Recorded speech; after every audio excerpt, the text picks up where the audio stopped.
Erskine, you're fired. Why, Mr. Wood, what is wrong? You! It is your idea we come up to this forsaken hole over the weekend. If I die of pneumonia, it'll be your debt to society. Mr. Wood, I tried to be a competent secretary, but I have absolutely no control over the elements. How did I know it was going to rain? See, the paper says fair and warmer. That's last week's paper. You're still fired. How much further do we go? Won't be long now, Mr. Wood. Well, it better not be.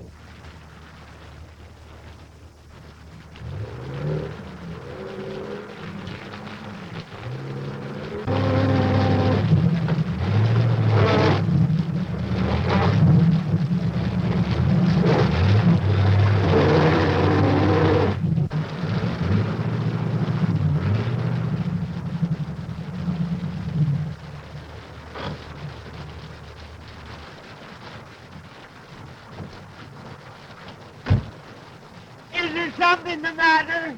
I guess we're stuck. You guess you're stuck. What are you trying to do? Kill me? Oh, no, it's not as serious as that. We just skidded into a fallen tree.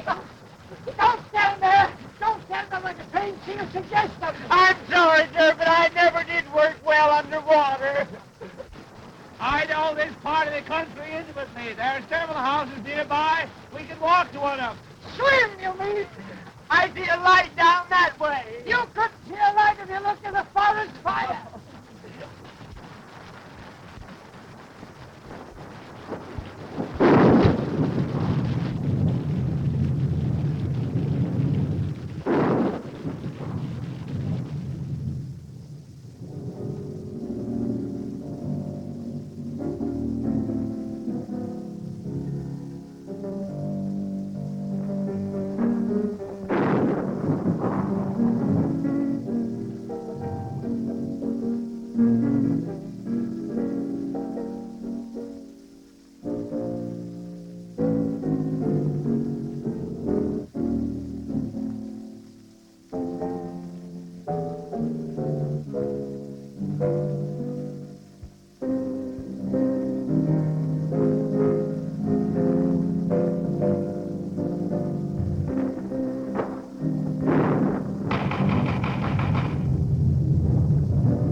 Mr. Ames.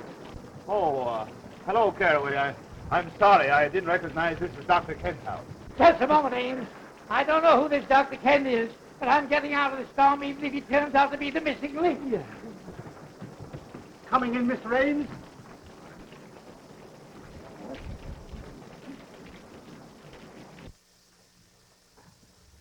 Ames. Well, this is a surprise. Good to see you. Yes, I suppose it is a surprise. We skidded off the road, hit a tree, and became mired in mud, and yours is the nearest house. Oh, pardon me, Dr. Kent. This is Herman Wood, the famous theatrical producer. You no doubt have heard of him, even if you haven't met him. Delighted, Mr. Wood. You're courageous to face the storms we have up here. Courageous. Insane, you mean? How do you do that? And this is Homer Erskine, his secretary. How are you, Erskine? All wet. I agree with you for once. Hello, Gloria. Glad to see me. More than you know. A certain gentleman here doesn't take our engagement seriously. Harry. Hello, Ames. How do you do? Gloria. This is Mr. Wood, Mr. Erskine, Miss Shaw, and Mr. Terry Gray. Oh, Mr. Wood, I've heard so much about you. Yeah, I was afraid of that. How are you, young man? Still quite normal, thank you. Nice of you all to drop in like this. Your idea, wasn't it, Ames? After all, you were invited. That had nothing to do with it, and I assure you I wouldn't be here now if I could help it. We were just driving to my place where Mr. Wood was going to hear me read my latest play. Another play, Preston? My, you are prolific. Well, play or no play, I ought to be in New York, in bed. Well, I'm afraid you'll have to remain my guest for the night. My chauffeur tells me the roads are completely out. Oh, forgive me for keeping you in these wet things. I'll have Cataway show you to some rooms immediately. Then you'll join us for a cocktail before dinner for your staying, of course. Well, I like the cocktail part of the program. Oh, Caraway, take Mr. Ames and his friends upstairs immediately. Owing to the storm, they're going to stay for the evening. Yes, sir. This way, please.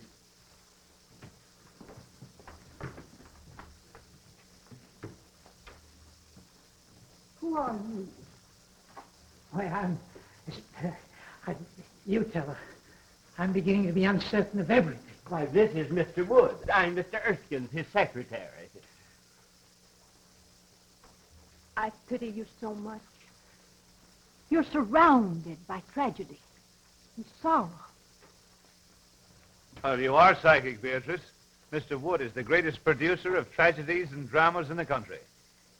You mean he was?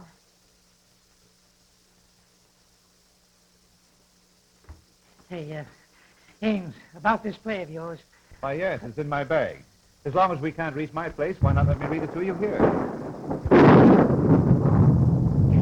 here. I just remembered an important appointment tomorrow in the city. I must return tonight. Isn't that right? Yes, absolutely. He has to address the Travelers' Aid Society on the proper way to fold a timetable. My dear Mr. Wood, I would gladly assist you, but until the storm abates, there's no way of reaching the city. Well, we may as well accept the situation, Mr. Wood. We'll have a good dinner and then retire to Dr. Kent's study for a nice, quiet reading. Perhaps it'll make you appreciate my play all the more. They say a full stomach breeds tolerance. Well, something tells me I shall need it.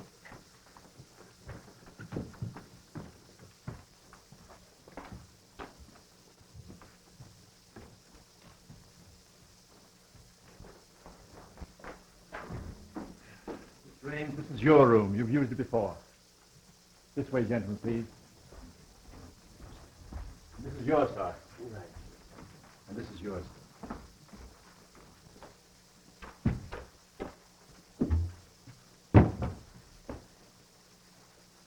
Just a moment. Have that coat dried out. Yes, sir. Right away, sir.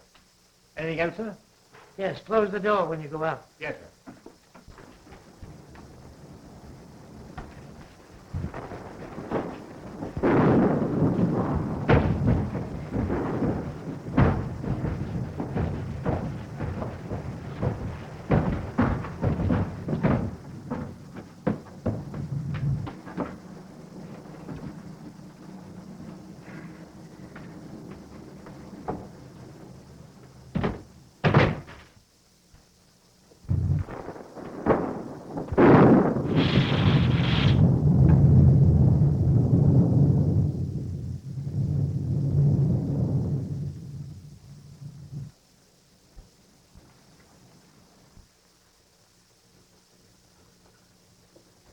Well, the ghost walks tonight or never.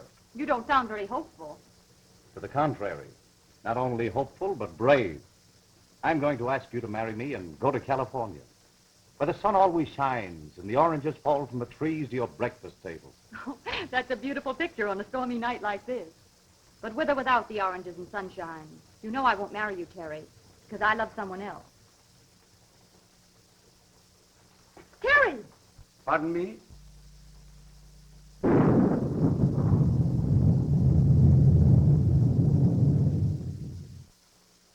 You're not a very easy man to discourage, are you? You forget that Gloria here is engaged to a mutual friend of ours. I don't think that's any of your business. Look here, Gray. I don't like your attitude. In fact, I don't think I like anything about you. So what? Why must you two always act like gladiators? Be sensible. Tonight of all nights must not be the time for any discord. You know I've never given you cause to think of me as more than a friend. That depends on your viewpoint. I might argue that statement. I'd like to give you the thrashing you deserve for those insinuations. Please. We'll discuss this later.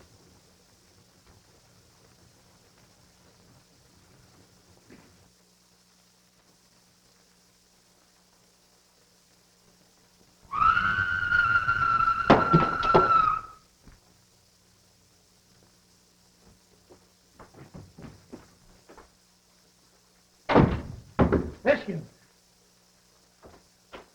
Did you hear that scream? Yes, you sounded like a grand opera star with acute indigestion. Worse than that. Sounded like something on the humor. Oh, pure imagination. If I allowed a noise like that to scare me, your voice would have killed me long ago. Look here. Are you trying to insinuate I'm afraid? I'm just nervous, that's all. What kind of a madhouse is this? Oh, don't be so excitable. It's probably your liver acting up again. Have you your pills? Oh, my pills. Any of you folks hear a scream? Yes, it frightened me, too. Yes, I can't understand where it came from. Tell them where it came from, Ames. You've heard it before. Why scare your friends unnecessarily? Perhaps you're right. Any scream you may have heard probably came from Beatrice's room. She's Dr. Kent's patient and Mr. Gray's sister. You met at the foot of the stairs. She's just a little irrational at times. Well, as far as I know, it's nothing to worry about. Simply emotional outbursts. Don't you just love a night like this? This old house seems to belong in the rain and thunder. I read a book once about an old, old house. And, oh, I don't know how many murders happened on just such a night as this.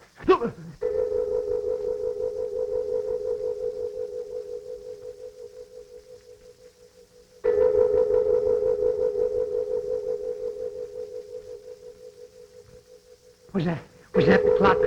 Yes, I guess so. I think so. It must have been. But it's a union clock. What do you mean? Well, it strikes any old time.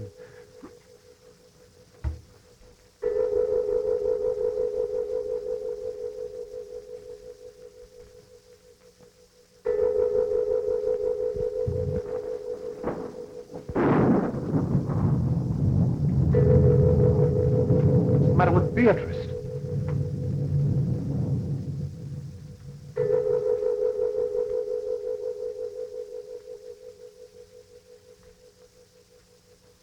Yes, John. I am waiting for you. I am waiting.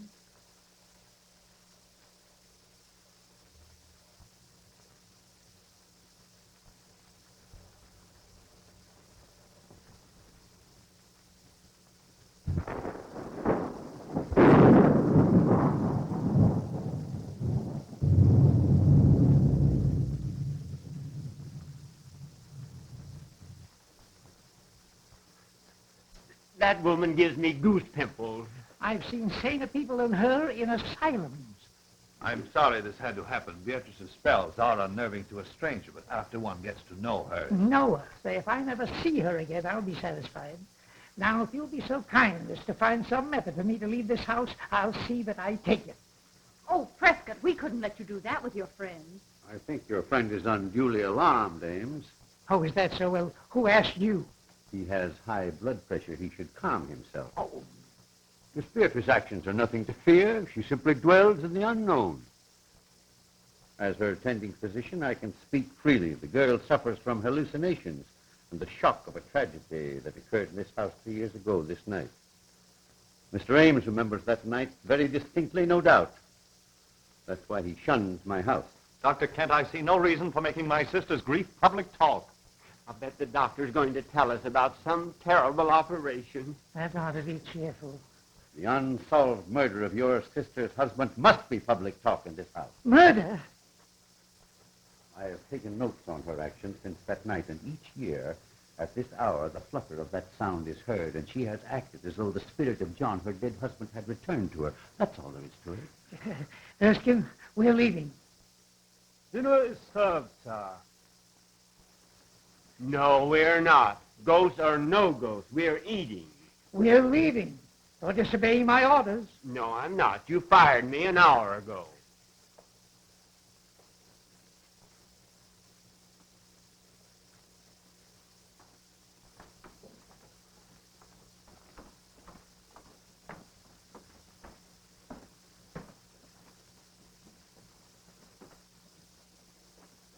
Gloria, James, Mr. Wood, Mr. Erskine. Hope you're all as hungry as I am. Just give me an aspirin. Just give me anything but a tomato surprise. I've had shocks enough. This is about as cheerful as an undertaker's picnic in a cemetery.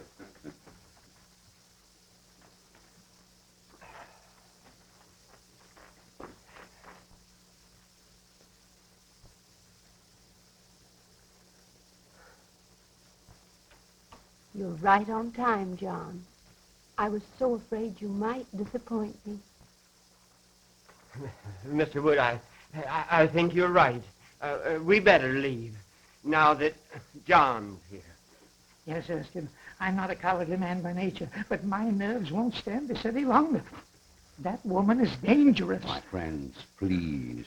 I regret these unusual disturbances, but I've experienced these same phenomena in my patient's presence before. There's nothing to fear from the dead. I believe in spirits, but only as spirits. Until they become nuisances.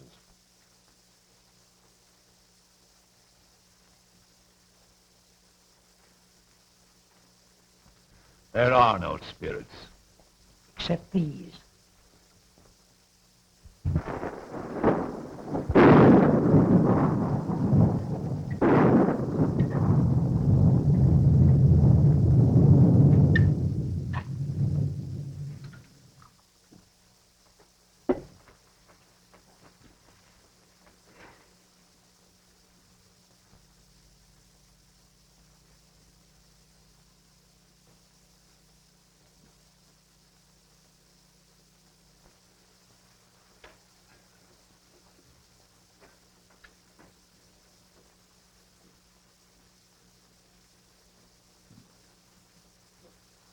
Jarvis, will you get my wrap? Oh, yes, Miss Shaw.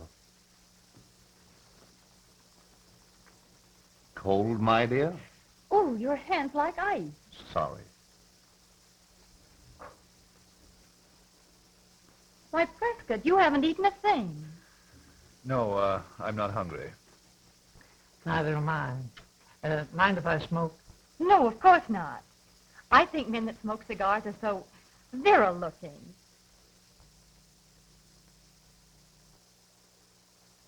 Do you feel that draft? It's freezing in here. I wish my cousin was here. She's had a temperature of 106 for 2 years. We keep her in the cellar and she heats the whole house.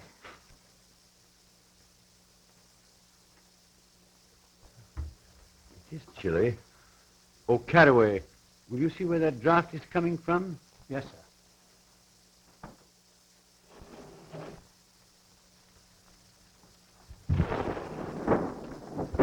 I can't locate the slightest draft, sir, although it is perceptibly colder. A very noticeable drop in temperature always occurs when Miss Beatrice communicates with the unknown. Of course, it's uncomfortable, but it won't last. Couldn't we have the electric lights on in here? It's more like a funeral than a dinner party. Well, it is a bit gloomy, but Beatrice insists we always dine by candlelight. Truthfully, I'm sorry you gentlemen arrived tonight. I rather anticipated some strange occurrence. The storm wasn't so bad, I should have insisted on your leaving. That is, with your exception, my dear Ames, I should have insisted you stay. Well, candidly, I wouldn't stay under any condition, except the storm. It's been 3 years since I've sat at this table, and I've remained long enough for the present. So you'll excuse my friends and myself? We'll go to some other room, less morbid. As you like. But going to some other room won't ease your conscience, Ames. Stop. No one must leave. Beatrice, what is this nonsense now? What is it? Blood. And I thought it was ketchup. Beatrice! Beatrice! Kent! You've got to stop whatever's causing all this. Do you hear me? Beatrice, please, your brother wishes you to restrain yourself. My dear brother seems frightened. As well he should be. Just like all the rest of you are. Please, Beatrice, there are guests here, friends of Mr. Ames. What do they mean to me? You, Terry Gray. You, Miss Gloria Shaw. And you, my delightful friend, know what that blood stain is. You were at this table the night poor John fell forward and stained the cloth with his own blood. The night he was murdered. By one of you. Why, that's a lie. Open that door. Get out of the way or I'll call the police. Oh, this is outrageous. Open that door.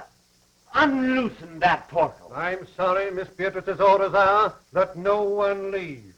Jarvis is only partly correct. I gave that order. What's the idea? The idea, my friend, is to protect my patient's health. Any interruption might cause the loss of her sanity. You want the responsibility for that on your shoulders? I think you're as crazy as she is. Don't aggravate him. They're all dangerous. Everyone will please sit down.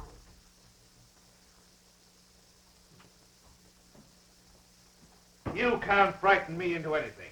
I don't know who killed your husband, but I believe your brother can tell you. I thought you'd try to insinuate something like that, and I'm glad you did. Now I can voice what I've suspicioned these past years. You were jealous of John. You wanted to marry Beatrice for money. You, a penniless hack playwright. She preferred John, and you killed him. There's always been insanity in your family. Wait. He's right. I, too, always thought you killed John. You're unscrupulous enough to have done it. That's enough of that kind of talk. You aren't free from suspicion either. As John's cousin, you inherited more money from his death than I did. How dare you say that? I can't listen any longer. In the name of humanity, allow Erskine and I to get out of here before they kill each other. I appreciate that we have outside witnesses to what is going to happen. There is a murderer in this room, and we're going to find him. John, tell me the person who killed you. Speak quickly. Why don't you admit it? Hurry, before it is too late. You'll talk now or I'll break your neck. Lights! John! John! Speak to me, John! Jarvis, turn on those lights.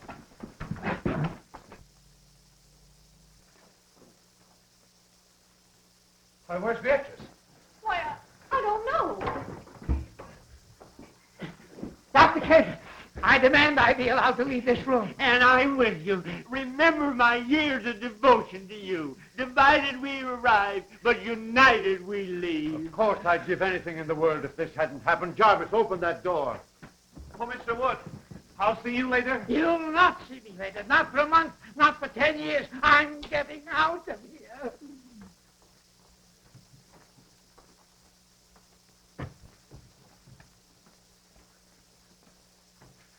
And so ends the first act of my little play. Oh,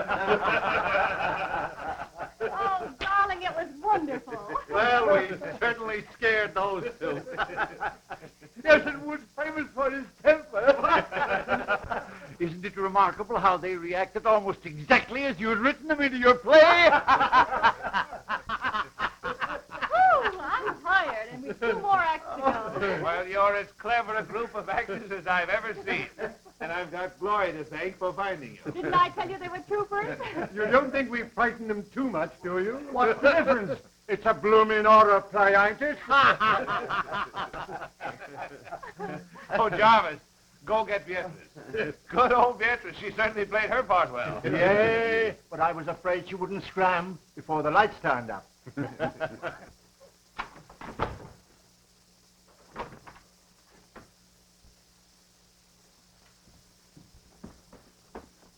Beatrice, are you hurt?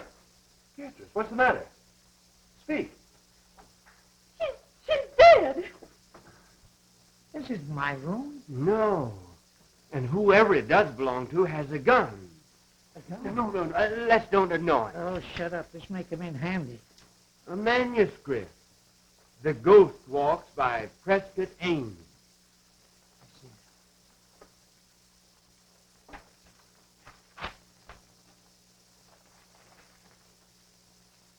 As the group seat themselves at the table, the vacant chair also moves out as if an invisible person was preparing to sit down.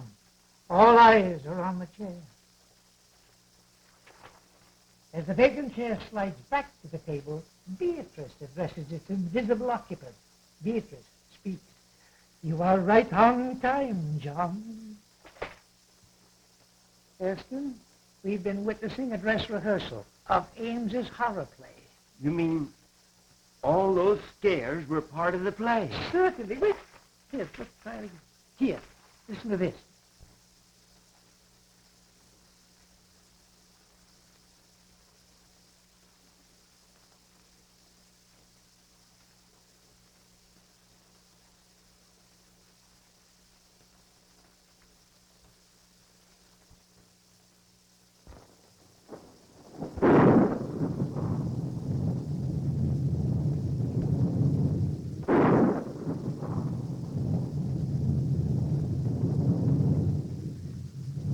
afraid my play has been surpassed. We have a real menace in this house. Well, there was no one in the house but us, and we were all in the dining room. I know I was. That's right, because I was struggling with you. I was turning to the light switch. Yes, and I was at the table, as you all know. I was playing ghosts. I was all over the room. But I didn't do it, I tell you. I didn't do it. Of course you did. Now, don't lose your head. Don't any of us. A death-like face slowly appears in the dark, ghostly white and pallor. The face seems to float as it reaches the table. Beatrice, hysterically. John lights out. Everyone remains where standing with the exception of Beatrice, who disappears through a door in the kitchen. So they thought they'd impress me with their phony theatricals, eh? Me, who staged the burning of Rome while the gladiators were being gored to death in the animal pits. I wasn't scared a bit. Neither was I. No, what are you doing under the table? Well, I was looking for you. Ridiculous. I hate cowards. When we get back to town, remind me to fire you.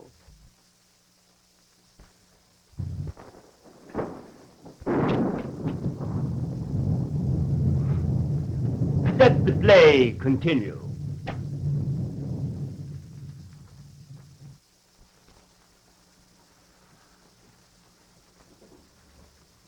Now that the play is over, I'll have to tell Wood what happened. Here he comes now. Ha! Still making merry, I see. Well, we thought we'd come down again. It's too quiet upstairs for us. Yes, we're used to shrieks, sirens, and suicide. Yeah. Why, what seems to be the trouble?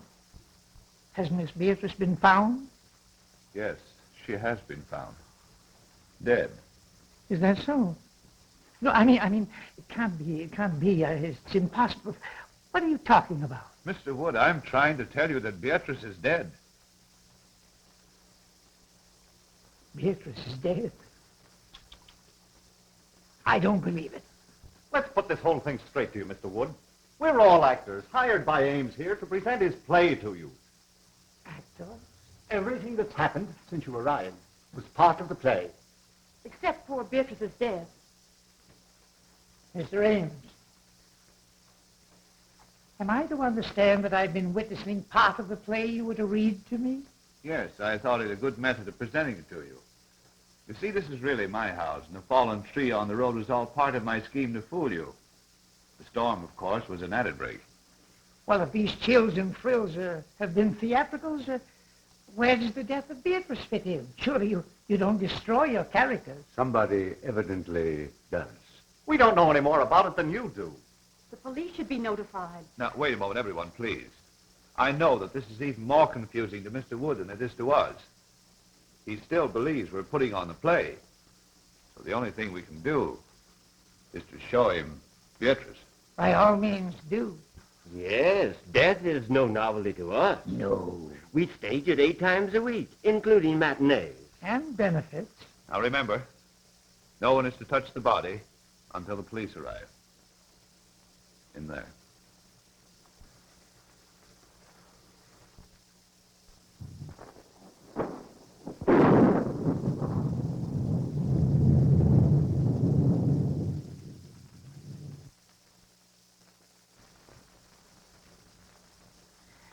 Well, where is she?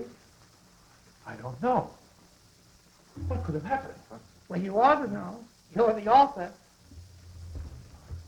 It's impossible. I never heard of it. The place must be closed. We ought to get out of here. Where can she be? Perhaps he just stepped out during intermission. Gentlemen, this is too serious for joking. She was on that divan 10 minutes ago, dead. You've got to believe it's for your own safety. Oh, and you think we're all in danger? We most certainly are. We've got to search this house and find Beatrice and the person who... I wonder who that could be. Well, we'll never find out until we answer. I will. We all will.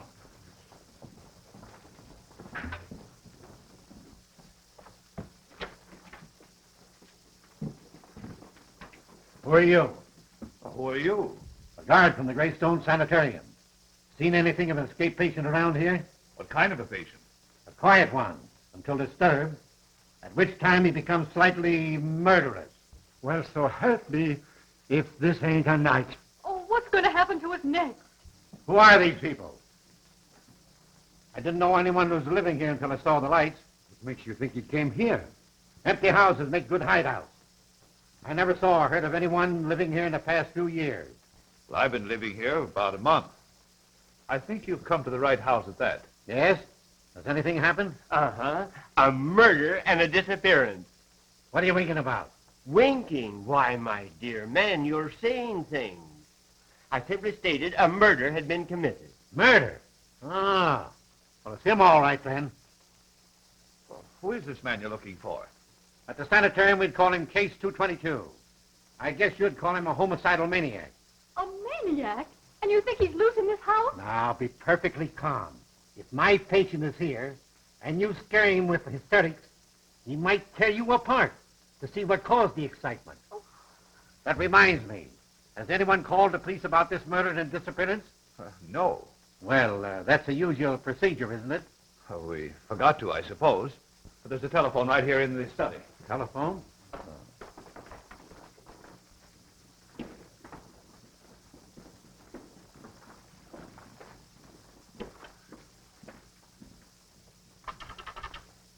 Hello? Hello?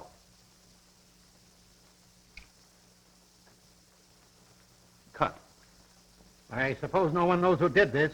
Why should we? You don't think it's fun to be isolated with a maniac? If the play calls for it, yes. Well, I don't know what the rest of you are going to do, but I'm driving into town for the police. Wait, it isn't safe outside. I'll walk with you to the garage. Thanks. I'll be right back. So those who want to go to bed are safe enough. Besides, it's easier to die in bed. Come on, Ken, let's turn in. It's as safe up there as here if we lock our bedroom doors.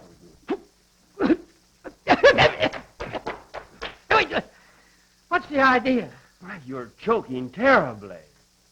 Well, can you do any better? You know, I had a hunch that Beatrice should never appear in a horror play. Why? Too highly strung and impressionable. A fatalist. She figured if you were paid to scare people, the law of compensation would see to it that you got scared yourself.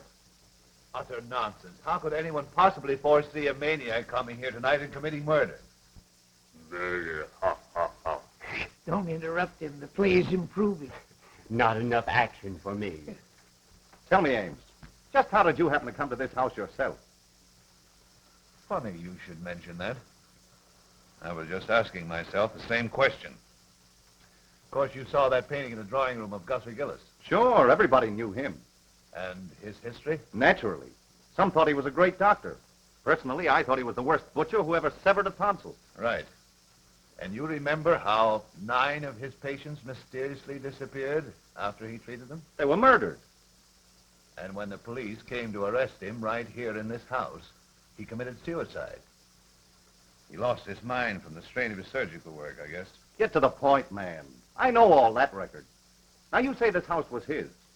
How did you get it? Why, that was easy. I simply advertised for an old, isolated country home. And the real estate agent for the Gillis estate answered and said he'd be glad to rent me this place. It's been vacant ever since the doctor's death. People were afraid to live in it because of the crimes that were committed here. It's supposed to be haunted. And the local people swear they've seen the lights go on and off in this house even while it stood unoccupied. Well, the rest of the story is short. I wanted to write a play in the same atmosphere he had lived his ghoulish life, so here I am. I'll bet he'll come back to haunt you for this. Jarvis get away all right? Yes. There's no one around the ground, so I think I'll search upstairs. I'll go up, too. I'm going to bed. And I'm resigning from your cast. You playwrights are all screwy. I take it that this ends the second act. Now, if you don't mind me saying so, I think your play is rotten. Well spoken, Erskine. Forget about being fired. Let's go to bed. Yes, go to bed, Mr. Wood, and get some sleep.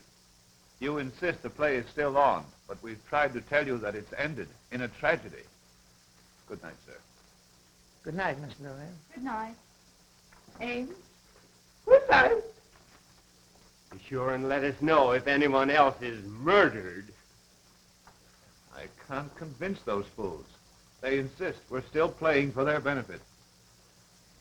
Oh, I wish we were out of this dreadful house. First it was Terry pestering me, and now this awful tragedy of tonight. Don't worry, dear. You look all worn out. You get some sleep, and I'll see that nothing disturbs you. Oh, I'm too frightened to sleep. Tell me the truth. Who do you think could have killed Beatrice, and where do you think she could be?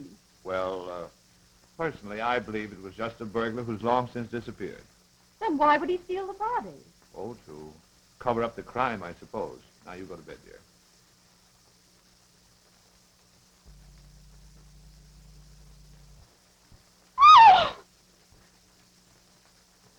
Why, Gloria, what is it?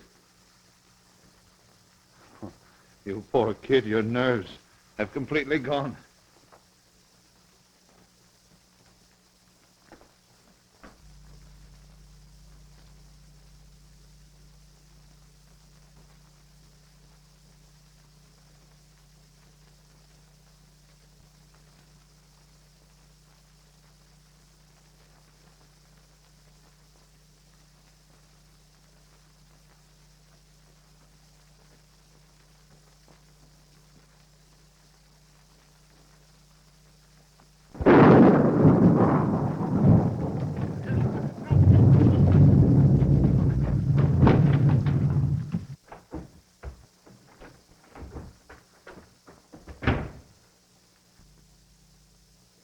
Oh, it's you.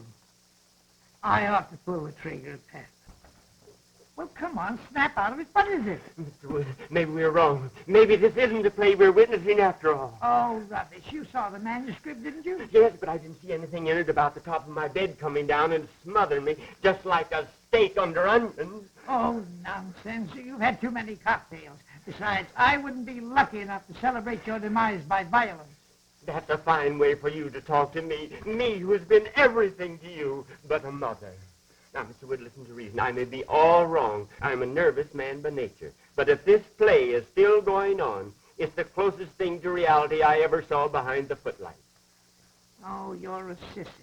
I tell you, this fellow Raines is clever. He has reality in this play, and that's what the public wants. Now, let me alone. If you want to stay in the theatrical business, stop letting it scare you. Oh, I was kidding all the time. That bed bracket was only a dream I had. And you were in it, too. I was not. I was reading. Yes, I saw that. You were reading a book on psychics. You were worried about the future yourself. Say, go home and go to bed, will you, please? And if you want to think of the future, remember I'm firing you. Mr. Wood, I have a premonition that we must stick together tonight. You need protection. You mean you do? You're trying to muscle into my bed because you're frightened. Go home. Oh, my dear employer, play or no play, I have no relish for my own couch. Move over. Say, this is all tommy rot. You've got the mind of an oyster and the nerve of an acrobat. As my secretary, I do allow you to share my office, but that does not include my bed. Hey, you were born in October, weren't you? Yes, during the National Apple Week. Why? It says here, your type is the instincts of a bloodhound, the heritage of the homing pigeon, the attributes of the ferret, and the heart of a lion. Yet you snuggle beneath my quilts, you cream puff, because a make-believe play is scaring you. You're fired once and for all. Will you please close my mouth if I'm snoring? I have adenoids. Adenoids, too? My heart.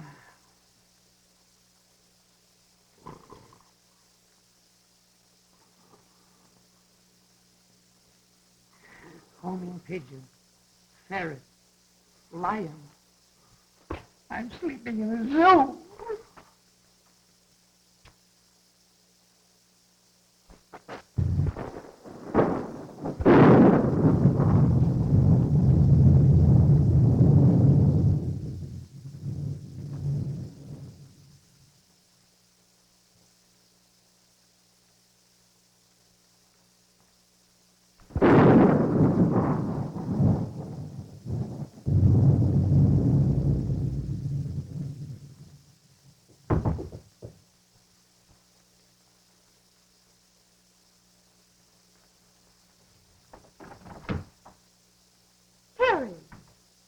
worried about you.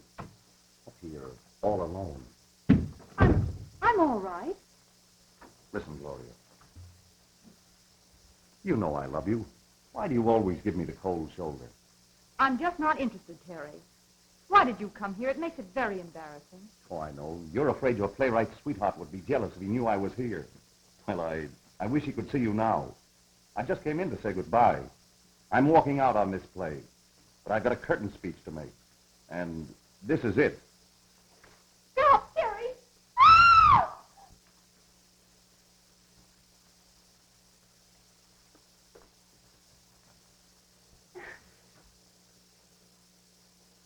Gloria!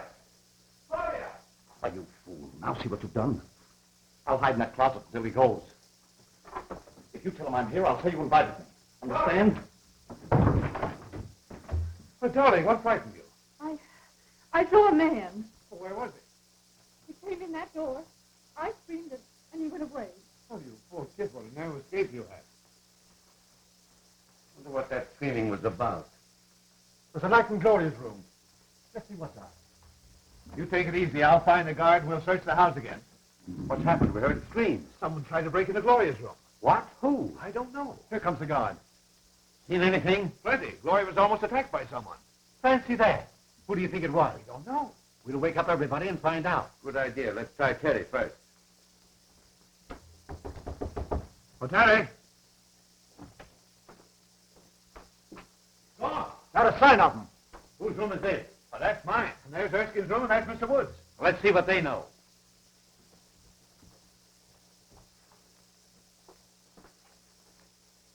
Empty. Darn the luck. I wonder if that maniac could have tried Woods' room before my mind snaps to. Eh? Oh.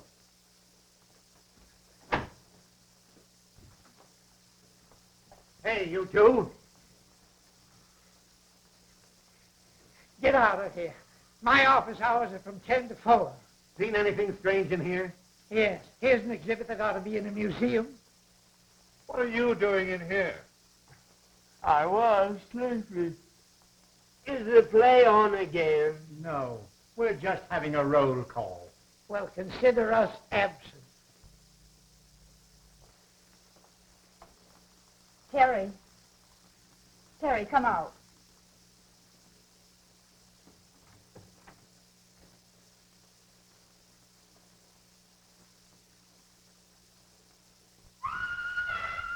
Gloria. What, again? Oh, let's don't miss this. I might as well be a fireman.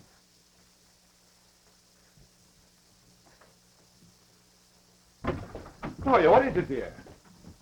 It's Terry. He was standing right in that closet and he's disappeared.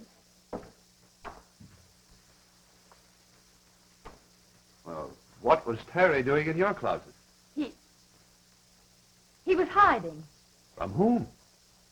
Why, Oh, pardon me. Oh, no, please let me explain. It isn't necessary. I think I understand.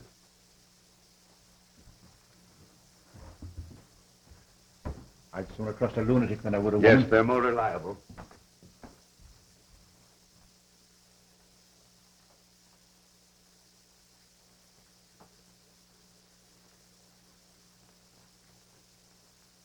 Strange how anyone could disappear from behind a nightgown.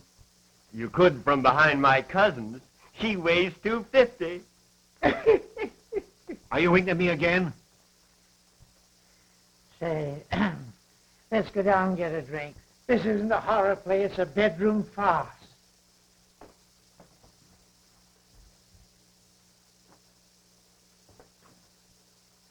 I don't think this situation is fair to me. You people are of very little help. That patient of mine is evaporating. He thinks all I've got to do is to look for him. Besides, I promised to be aforth the bridge tonight with some friends of mine. Speaking of wasting time, Jarvis should have been back from town with the police long ago. Oh, Caraway. Will you and Kent go back upstairs, please? Just to be near Gloria. I couldn't stand seeing her myself just now, but I don't want to expose her to unnecessary danger. I understand. We'll be glad to help. I'd just as soon go up again anyway. I'm dead. Please don't use that word. I don't like that fella terribly. Oh, forget it. He's just a seedy butler. Well, I feel duty-bound to see this night through. I live here and all that, but I'm beginning to reach the breaking point. The situation is getting out of hand. It seems to me you're about as useless a guard as I've ever seen. Well, I've worked in 2 penitentiaries and 3 asylums. Never had any complaints. Best actor of the bunch. Well, boys, I'm going to retire from now for the 2nd time tonight. Abe, go on with your rehearsal, but don't disturb me for the finale. And again I say, good night. Please continue. I never walk out on anything that doesn't cost me something. What does he mean? Oh, these fools think we're putting on a play for their benefit. I'm hungry. I could destroy a few vitamins myself. Well, you'll find some food in the kitchen. I'll be waiting for you here.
Hello? What are you doing down here? Why, I just came down to get some cigarettes. You shouldn't have left Gloria upstairs alone. Well, I'm not her guardian. If you're so anxious about her, why don't you go upstairs and play watchman yourself? That's just what we're both going to do. Well, the scene shifts. So do I.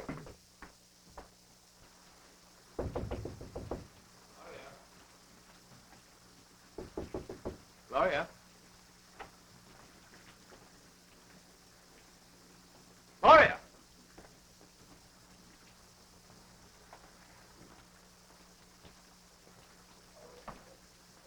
I smell chloroform.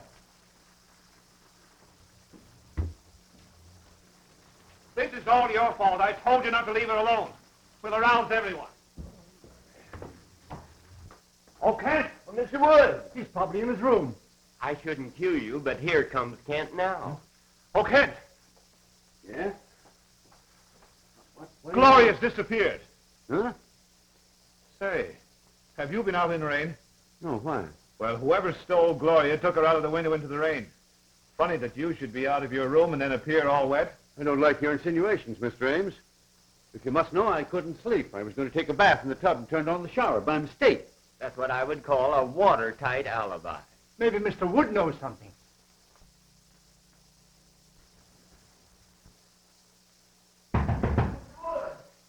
I'd have more privacy in a convention hall. Come in. Mr. Wood, some gentlemen to see you. Have you seen Gloria? He doesn't seem to be here. Why? Gloria has been kidnapped. Goody, goody. I say, that's beastly rude of you. They accused me, but I think Teddy's the guilty one. He's gone, too. They've got to search the whole place over again. Get up and see the fun. It's better than looking for a good candidate before an election. Not me. I'm staying right here. Now, if they don't stop this fool play and get out of here, I'll rid the world of the entire cast. All right, stay here. I hope you're the next victim.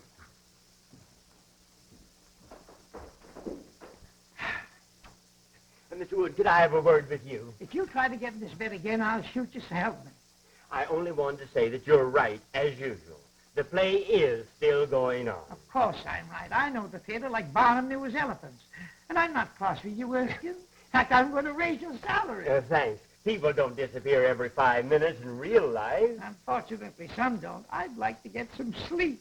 But the play... Earn some of the money that I pay you by watching it for me. Why, I thought you fired me. Not till we get back to town. Now, shut up and get up. Guard! Guard! Huh? What do you want? Fine help you are. Gloria's been stolen. You're standing around here eating chicken. Well, one must eat occasionally. What makes you think the lady was stolen? Rather an antiquated way to acquire a woman, isn't it? Oh, shut up. Her window was open. She must have been taken out of the house. I'm going to search the ground. I'm with you, Ames. Hey, you. Come here. Where's your friend? If you mean my honored employer, he's upstairs in bed. I think I'll go up and look him over. There's something queer about you both. He winks at you and you wink at me. And I don't like it.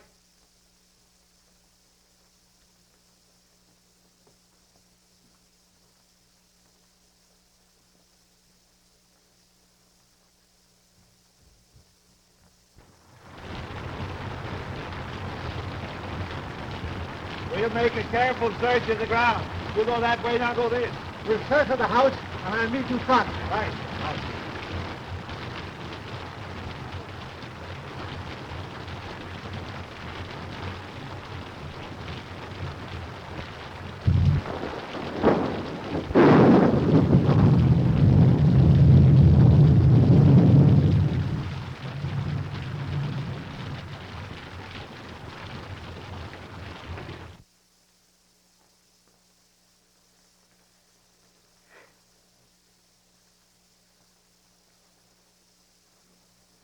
Who's there? Only me. Oh, my old friend from the insane asylum.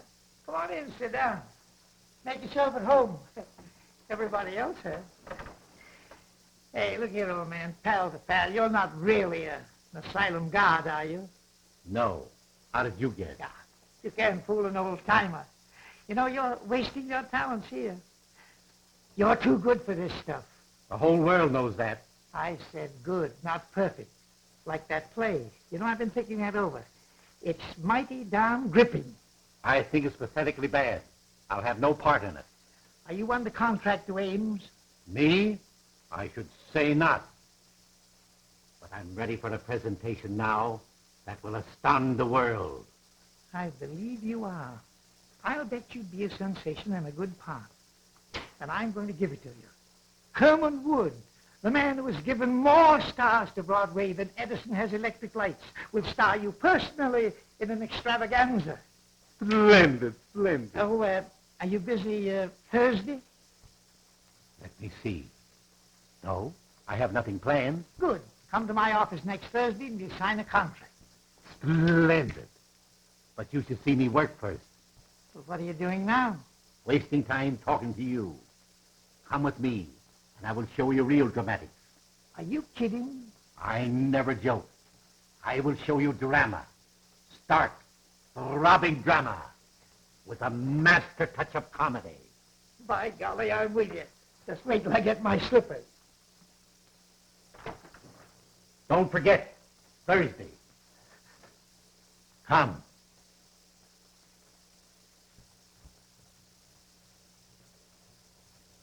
I'd feel a lot safer if I had my gun. Where is it? Home. That's okay with me. Let's go over to your house and hang around. Soon be daylight. Thank heaven. Ames. Anything new? We made a complete search of the grounds and found nothing. Well, how much longer is this going on? I'm getting tired of sitting around here and waiting for something that doesn't happen.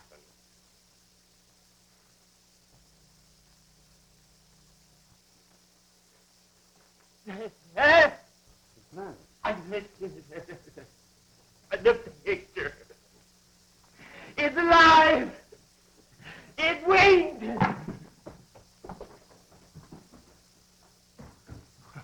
What's the matter with him? He must be balmy.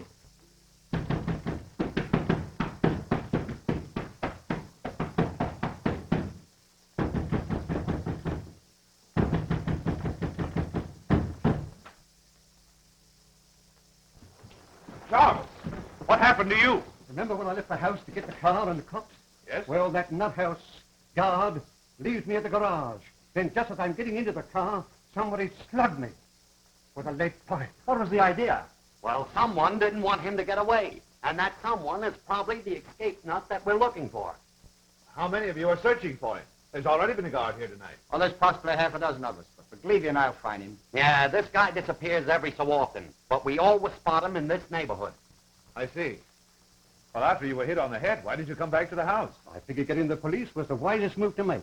I've been knocked out and tied in the garage. But I broke the ropes. Then I tried to start the car. But I found out someone had gummed up the motor. Well, I began to hoof it into the village when these guards from the sanitarium picked me up, and here we are. Has anything happened since I left? Yes, Gloria's been kidnapped and Terry's disappeared. And now that Erskine person's gone violent. Oh, yeah? Well, I'll handle that. Help! Help! What's the matter? Mr. Wood is gone. What? I said he's gone, and so is the guard. It's that picture that's doing it.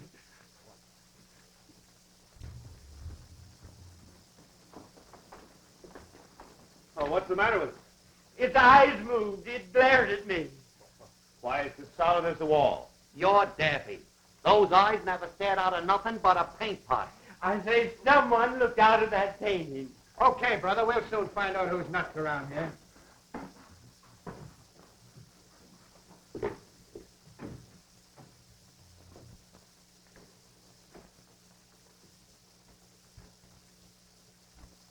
Say, he's right. These eyes are phony.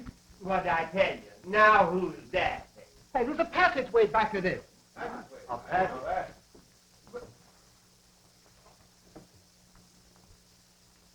Look! It's moving!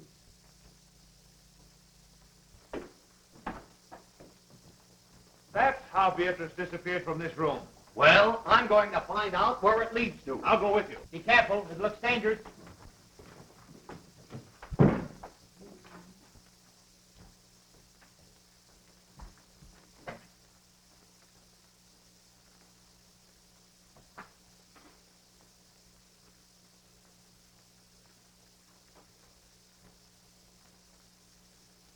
My friend, since your entrance into this house, I have worked toward bringing you into this laboratory. Years ago, a famous surgeon lived, worked, and studied here. His name was Guthrie Gillis.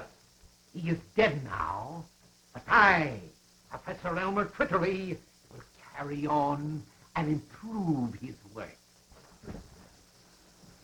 Hey, I don't like these underground places. Well, you may as well get used to it. You may spend a lot of time in one. Why, the whole house must be honeycombed with passages. They lead all directions.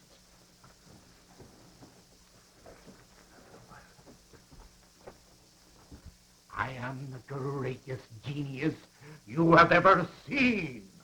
I have mastered my work. Work that has produced power almost divine. I have become more than the greatest plastic surgeon in the world. I am the molder of mankind. I have reached a great decision. That is why I've allowed you all to trespass upon the seclusion that I have enjoyed in a supposedly deserted house. I discovered this old house of Dr. Gillis's on one of my many escapes from the sanitarium. It is admirably fitted for my work. All I needed was patience. And now I have you, healthy people, who can withstand the rigor of certain small operations.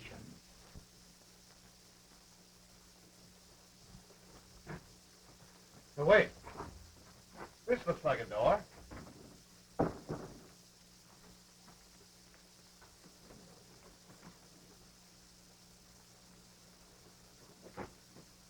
See where that leads to. This patient you're looking for, is he violent? Sometimes. He almost killed a guard tonight when he stole his uniform. Oh, and he winked at me. Leads into an open room with a swinging bookcase. Then Gloria did see something in that study. We've got to find her before anything happens to her.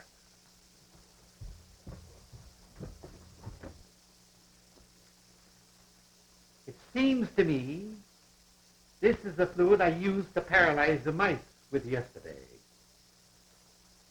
I think I meant to use it on your friend Beatrice. But somehow I became somewhat confused. So now the poor girl is dead. Forgive my stupidity. I will be more careful to see that you don't suffer the accidental death she did. I have brought back the spark of life. I am colossal. Oh, my head aches. Take that smelling salts away. You're choking me. I am awfully embarrassed. I thought I killed you, but I only gave you a headache.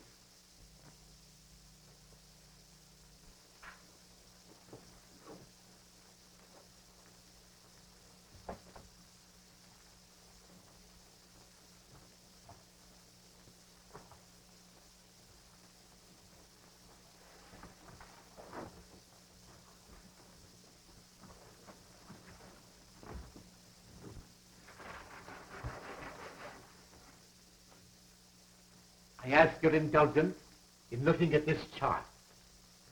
You will notice the various noses, eyes, and chins. You all have an ideal, a face you envy. You can have your choice of alterations.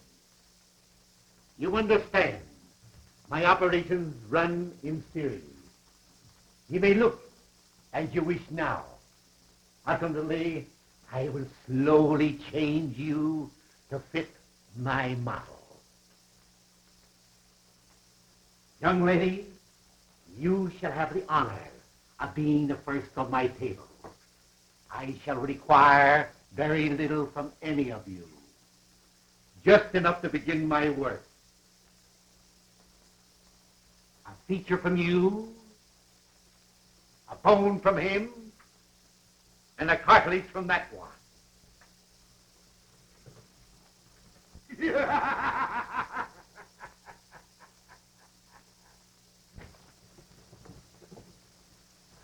It's the guard.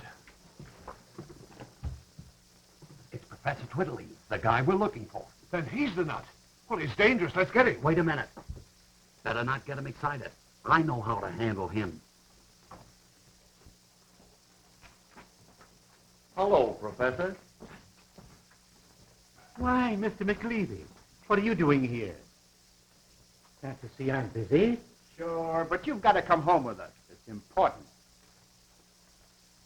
Home? Is there anything wrong? Why, don't you remember?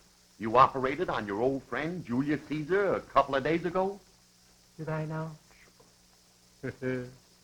Funny, I forgot. How'd it turn out? Not so good. That's why we have to hurry back. You see, he got tired of his Roman nose, so you grafted on a new one. But you put it on upside down. And on rainy nights like this, the poor fellow can't go out for fear of drowning. My. We'll return at once. Poor Caesar must be miserable.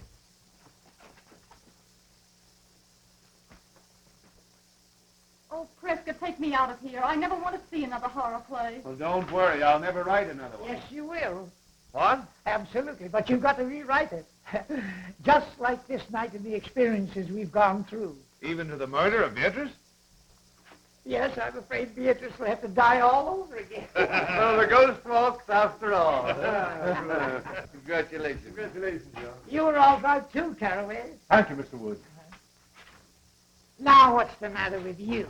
I was just thinking how terrible it would have been had the professor really operated on us and changed us all. You might have gotten my adenoids, and I would have gotten your false teeth. Erskine, turn your face to the setting sun. Oh! What's the idea? Don't forget, you're fired. Oh, Mr. Wood. Come.